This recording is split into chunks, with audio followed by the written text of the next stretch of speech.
Okay, I want to keep going off this riff of this diagram here about taking medications like benzodiazepines and the mood stabilizers.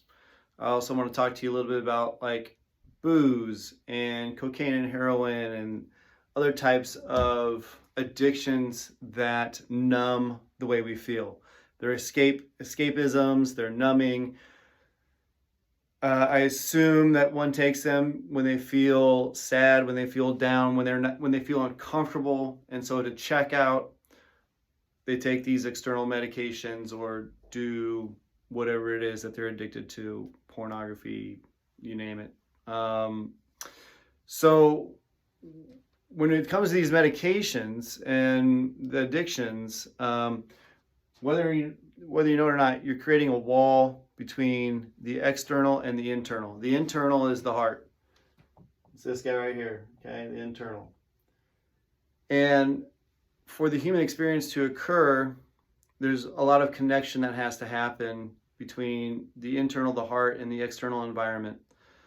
We're meant to be in a community. We're meant to live off of one another. And if you look at the longest living people out there, the number one denominator is a sense of community.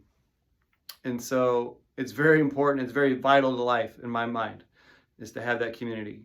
And if you can't connect to the external, it's a problem. And so when we take medications like those benzodiazepines, like the mood stabilizers, when we take cocaine and booze and those types of things, we're putting up a wall unknowingly that numbs us. And when you feel numb, you cannot connect. And even when you're not under the influence, you're reinforcing those programs or those hardwiring to not connect. Let me try and say that again. Even when you're not under the influence of medication or booze, when you take those substances repeatedly, you're hardwiring the inability to connect with external community.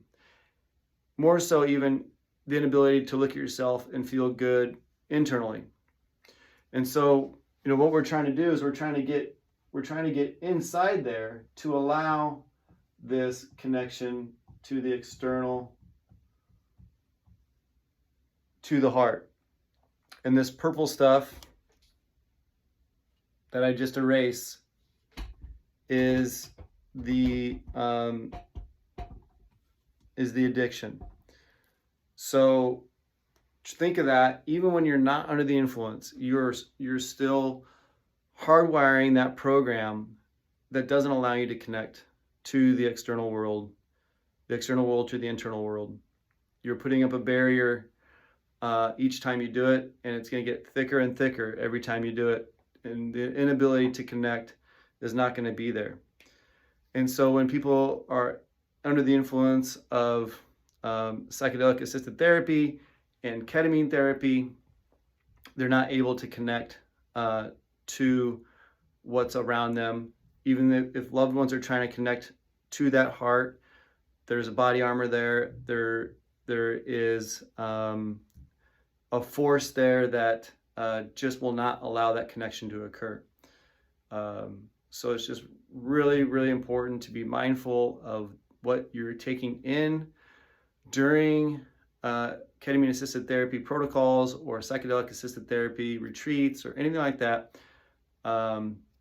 Because if you want to shift, you have to make some big decisions and shift away from whatever you are using to numb the uncomfortableness within you. Thanks. Bye.